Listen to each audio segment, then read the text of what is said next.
Work Besties Wellness Check-in. If your calendar cleared tomorrow, would you feel relieved or would you feel panicky? Because for some of us, busy isn't a schedule, it's regulation. And burnout doesn't start when you collapse. It starts when your nervous system decides rest is unsafe. Today, we are talking about the version of high achieving that's actually hypervigilance and how to set boundaries without guilt. Karen Dwyer is here to help us trade away from that impactful areas and catch burnout early, like a work bestie would. So, mic check, we are protecting our energy this month. Let's get into it. Hi, I'm Claude. And I'm Jess. We are corporate employees by day, entrepreneurs by night, and work besties for life. Join us as we explore how work besties lift each other up, laugh through the chaos, and thrive together in every industry. Work besties! Welcome, work besties. We're so excited to have you back to July, which is all focused on burnout and boundaries.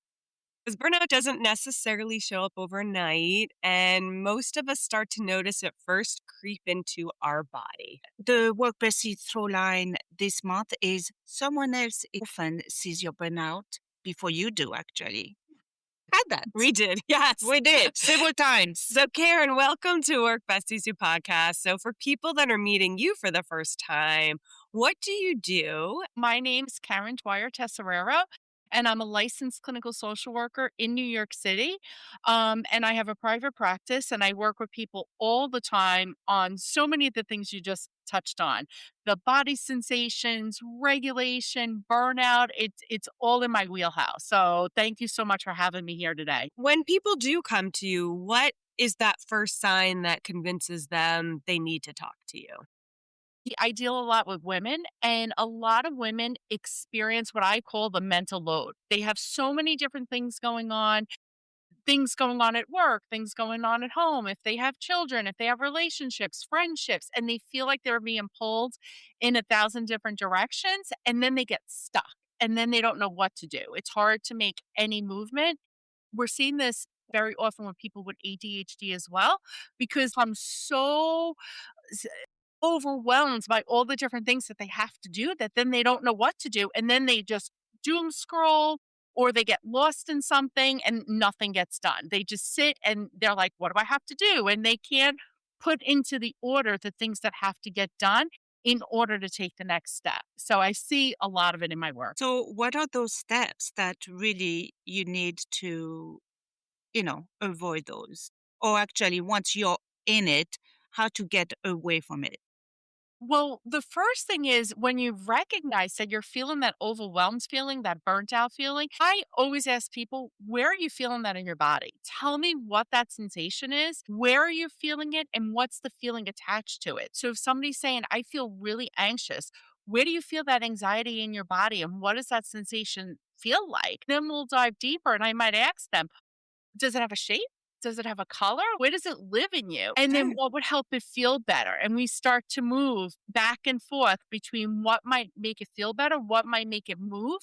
Because when we get stuck and we're in that burnout phase, sometimes just taking that next step is the hardest thing. So what would feel better in that anxiety to take that next step? And we really help break down, is this work stuff? Is this home stuff? Is this relationship stuff? Where's the burnout coming from? So, Karen, is it patterns that you're finding? For everybody, it's different. I think a lot of it has to do with, and this sounds horrible. I think it sounds horrible. I think a lot of it is people comparing themselves on social media to other people. And that also hurts people because they're looking at other moms. They're looking at other professionals. Well, they're doing that. Maybe I should be doing that. And that's the big thing. We carry these shoulds with us. These shoulds. And I tell my clients this all the time, we got to stop shitting on ourselves because we are constantly using the word should, what happens is we are putting expectations on ourselves. And when we don't meet those expectations, then we might feel depressed. Then we might feel angry at ourselves. Like we might feel frustrated. We really want to eliminate that should. That should, it doesn't help anybody. That should word. There are a couple of words that I personally have a grudge with. Should is one of them, and normal is another one. Yeah, that's a good one. There's no such thing as there's no normal. normal. I agree with you, the shoulds.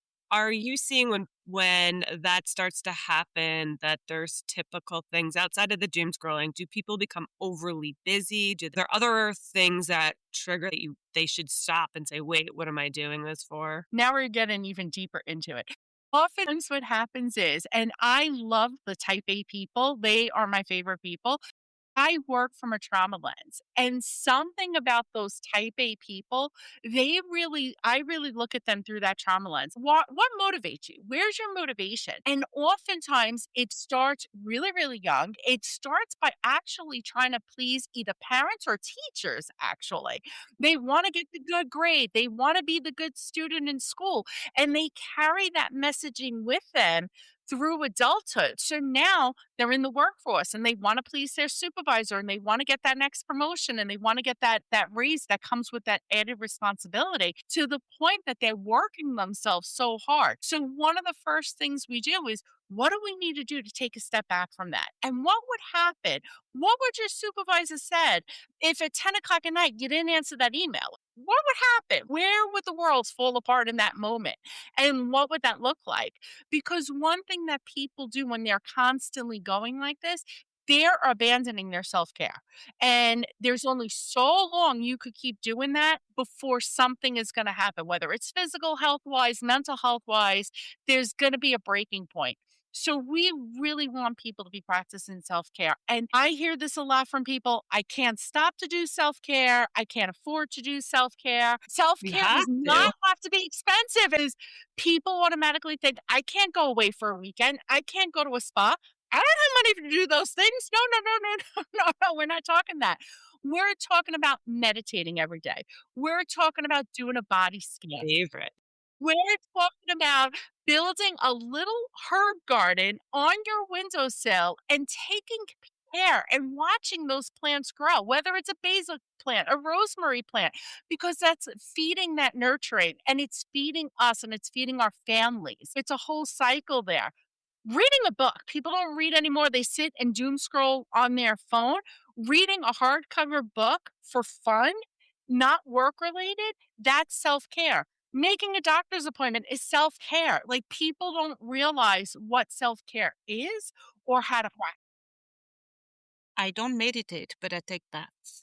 Yeah. That's Well, I all. think An hour what bath. Karen's saying Whatever is, helps you. I think there's all Right? forms of self-care that Yep. you're bringing up that people still probably aren't doing routinely, but if they thought about it, they would enjoy doing Mhm. because they do think one of two things. One, it's something like meditation or manifestation, which I love doing, and therefore you're like, "Ugh, I don't want to do it," or But I it's take a bath. super expensive, like going to a retreat or a spa when it could be something as simple as forest bathing, going out and walking among nature. It That could is be a reading a book or great taking one. a bath. Yeah. Nature could be Central Park. Like people think, "Oh, I live in the city. I can't afford a trip to go on a nature hike or a women's retreat." Just go outside your door, and when you're in Manhattan, if you look at the trees, they usually have those little, gates around the bottom so people just don't step on there, and they usually put, especially in the springtime, flowers in there. Just stand there and watch the just look at the flowers. Deb Dana talks about this. She is a therapist who works with polyvagal theory, and she has a book. And in her book, she talks about glimmers. And glimmers are those little moments of co regulation, those little moments of safety.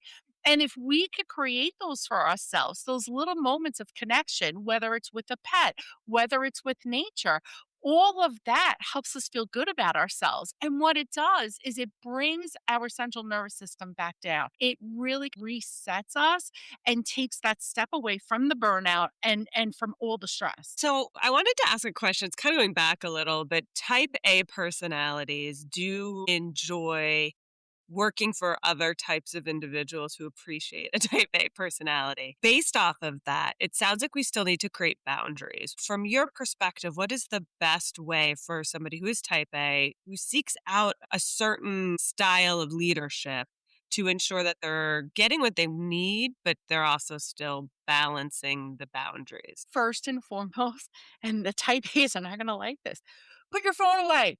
Put your phone away. Don't answer email after a certain time in the day, whether it's 6 o'clock or 9 o'clock at night. And I know I'm asking a lot for type A's because they will respond instantaneously to whatever the email is, whatever the text message is. It's okay to take a step back and say, you know what? I could wait till tomorrow morning for that. I can put the boundaries up. And I know that right now, this is my time for self care. This is my time for connection with my friends and family. Whatever that is, set that limit for yourself. It is okay not to be on call 24/7, unless you're an ER doc that is constantly on call or Right. something like medical like that.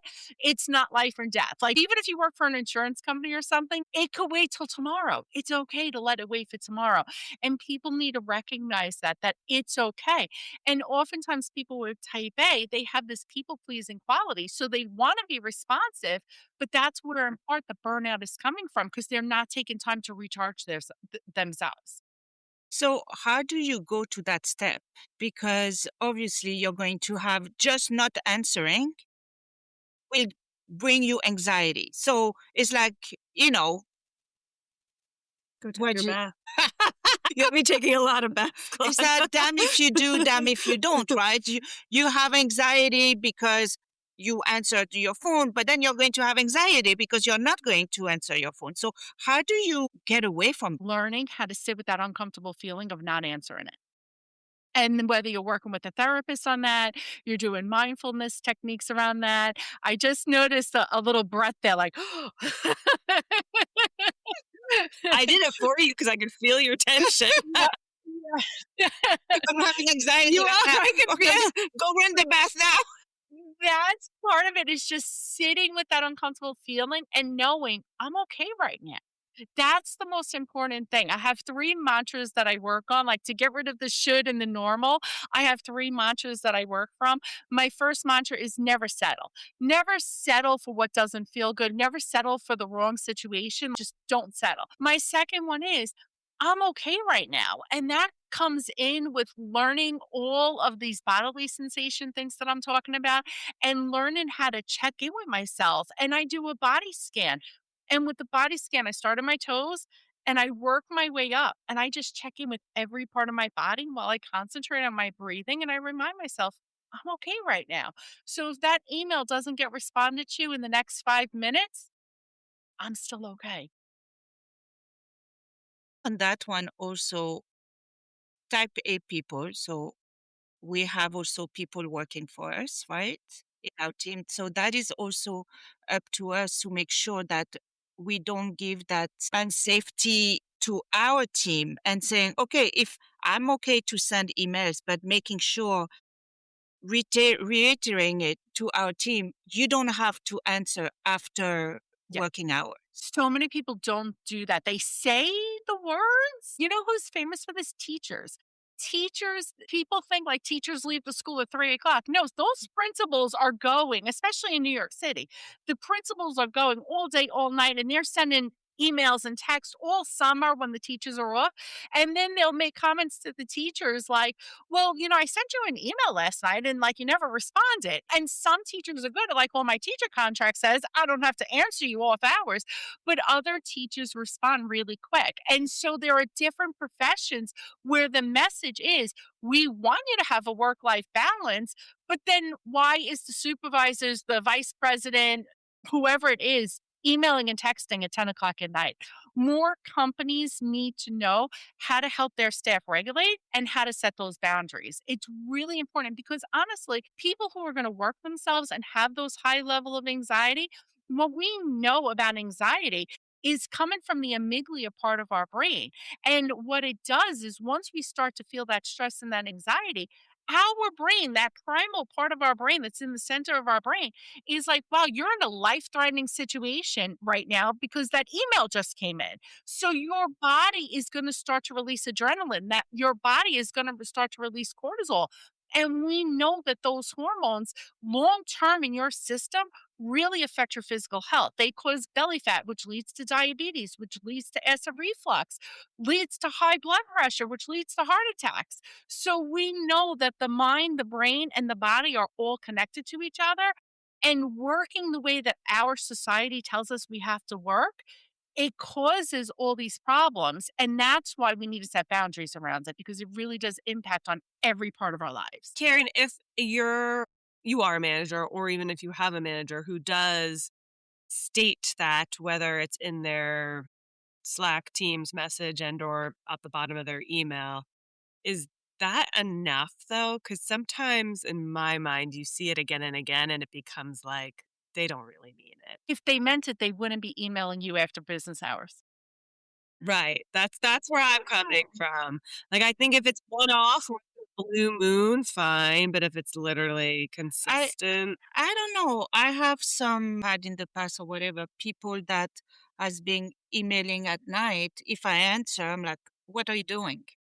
This is not for you to answer tomorrow," or things like that. but it doesn't matter once you trigger it, you're setting the amygdala for all of us. That's where I'm going. Like, I understand there's that does help from one perspective because the person sending it feels like, well, I'm not causing it, but they still kind of are. Yeah.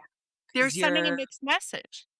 yeah. That's the problem there. They're sending the mixed message of, I don't want you to respond to this, but here's the email. Well, then why are you sending it? You could always put it in your save back or box or your draft box and then send it during business hours. So when that manager, Different. So she's giving a look because we did have at one point in time a manager who did do that. So at 7 o'clock, you got 50 messages in a row. And just getting up in the morning, we were getting anxiety. That would cause more anxiety. But, Yeah. but in the instance you're referring to, this individual or people who are writing to you are doing maybe one or two a night. They're not sending you 50 Oh, every yeah. single Yeah, yeah, morning. yeah. So I think Karen's point of view to me makes more sense. And I'm thinking about myself personally, to be honest. When I send them at night, it's not like I'm sending 10 to people. I'm sending one. So I could wait until tomorrow to send it. do not be on the clock. This virtual thing that we have with virtual workspaces and everything, people are working until 10, 11 o'clock at night. What does that do for our system? So we really need time to deregulate. We need time to get off of the screen so we could get a good night's sleep. This is all what we're talking about as far as self-care. Sometimes it's easier done than, Said that. Yeah. said and done, Mhm. right? Because, for Sure. example, if we have, I see for myself, meetings like from 9 to 6, and then starting my work at 6:30 because unfortunately there are deadline, I will have to work at night and I will have to send emails to my team, not expecting them to answer at all. But that is the only time I can catch up. Right. But then my question would be what's happening from 9 to 6 that there are so many meetings that the other work isn't getting done? So let's switch to boundaries because I think that's another that we should talk about That in is the setting boundary intensive of like, "I'm boundaries. sorry," like, that'll and if somebody's coming at you with all these different projects and all these different meetings, it's okay no matter what field you're in to go to your boss and be like, "Hey, I have 5 days. They're completely full of meetings, but yet I have this other 3 projects you want me to done. Help me prioritize. What meetings Yeah, can I that's the skip so I could do those other things?" That's what a manager is supposed to do is help you prioritize your work so you know what to do, when to do it, and how to get it done.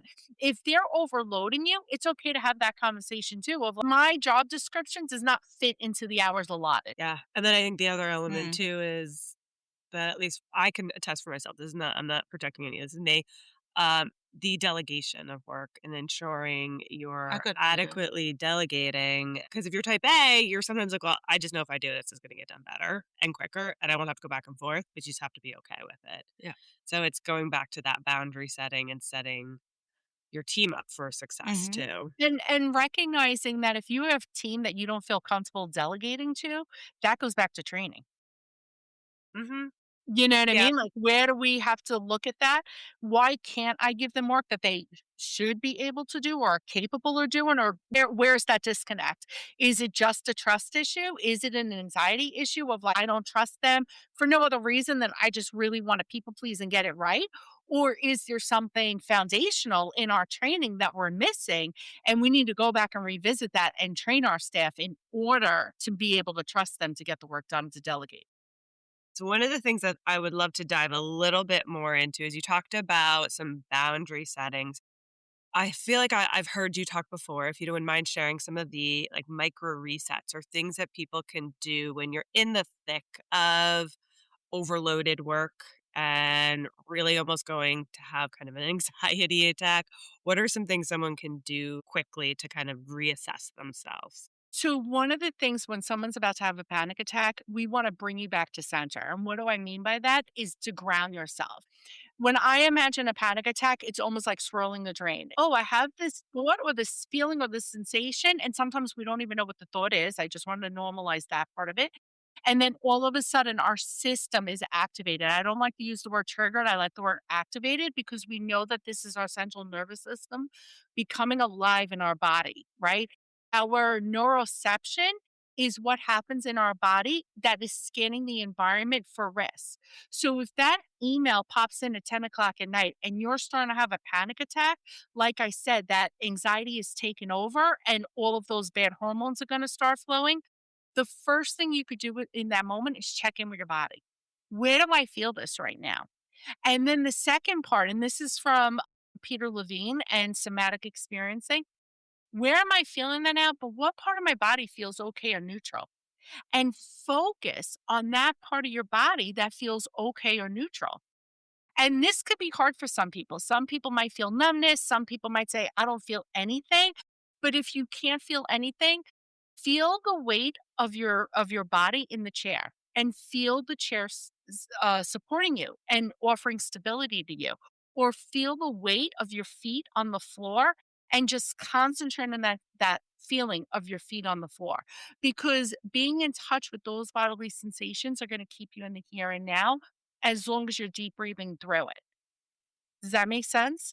Yeah. Totally. Yes, for sure. Anxiety is a passing, fleeting, ebb and flow kind of emotion, and we don't want it to elevate to the point of a panic attack. So we really want to check in with ourselves. There's a lot of different activities out there as far as like square breathing, where you breathe into the count of 4, hit the top, take another deep breath, count to 4, hit the top, and go all the way around like that and just concentrate on those deep breaths while you're doing this because we know that anxiety is starting. So many people utilize the ERs because of panic attacks or they don't realize it's a panic attack.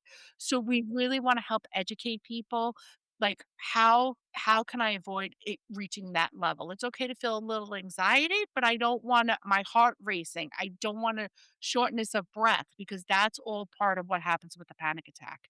So doing these deep breathing exercises, checking in with our body, grounding ourselves to our environments by just looking around and naming in our heads everything we're seeing around us. That really helps ground us to the here and now. I think also it's important if you live with someone for them to know and help you how to, for example, you can mirror breathing with them, right? And Absolutely. that is going to help if, for example, someone is has tendency to have panic attacks, just to tell the partner or whoever lives, "Okay, if it happens, just help me and breathe with me, and that will What you're describing is what we call co-regulation, and absolutely, and we co-regulate from the people that are around us, and it is a beautiful process when you have somebody there that could do that for you, and honestly, it's great to do it with a person, but it's also great to do it with pets. Like, pets really that's why we have emotional support animals. People really do co-regulate with their animals, and the animals co-regulate with us. If you have a dog, like, they know when you're having a bad time or they know when you're feeling anxious and they'll respond because they're co-regulating with us. That's a great example of what co-regulation is. And touch, if it's an appropriate touch and it feels okay, sometimes having our partners touch us really does help with co-regulation. I did a polyvagal training and we were talking exactly about this. And I'll share this. One of my favorite things to have happen is to have my partner just come and put his hands on my forehead. This helps ground me. It almost like him literally holding me down so that I stay in the here and now. And I'll take a couple of deep breaths. And he laughs. He's like, this is the most ridiculous thing ever. I'm like, it helps me so much. Doesn't matter. It helps me. That's like the hands on the forehead or even the butterfly on the pose yeah, and on the chest. laughing, or even just having your partner hold your hands. Also, weighted blankets are good for this if you don't have a partner who's at home. A weighted blanket really helps with anxiety and really helps ground us. So there are so many different things that we could do. Music is a great way to get out of anxiety. Because keep in mind with anxiety, people could go into fight or flight or they could go into freeze mode. If you're in freeze mode and you're in shutdown and you're sitting on your couch and you can't move because you're having that anxiety, I want you to move. So if you have to put on whatever music you like that gets you up and dancing or singing along, that is actually going to help you get out of that anxiety and out of that panic attack. Music is a great regulator. I'm Great surprised you to didn't suggest a work bestie. yeah. There's the So thank you so much, Karen. This has been absolutely fantastic. You've given us the language and the way to talk to burnout and really understanding the high achiever element of it, Mhm. because that's where we are getting a lot of questions from, is the high achievers who sometimes feel like being busy is the sign of success. And you've kind of clearly, succinctly stated that is not the Yeah. case. It's And more some avoidant than anything. Yeah, yeah, correct. exactly. And we have to remember that burnout is not just the moment we crash, it's whatever led to it. So it's important to do self care when it happens, but especially as prevention. Make it Absolutely. a part of your routine. We want to be practicing it all along. This way it feels part of our natural habits. Because what that lends itself to are glimmers and looking forward to doing those things, whatever they are. I can't wait to get home today and read my book because that's going to also make it Great. okay to not check that email. If I'm reading that book and I'm so involved in it, I'm not going to want to check the email. So that helps set up those boundaries too. When I had a good book, I was like, I can't wait to be in the subway to be able to read. So thank you for this, Karen. We so Thank you. appreciate it. For the Work Bestie community, if you enjoyed this episode, please send it to your friends for a listen. Don't forget to like and subscribe and check out Karen's website. With that, everybody, keep Thank supporting you. each other. And thanks, Karen. Bye. Remember, whether you're swapping snacks in the break room, rescuing each other from endless meetings, or just sending that perfectly timed meme, having a work bestie is like having your own personal hype squad. So keep lifting each other up, laughing through the chaos, and of course, thriving.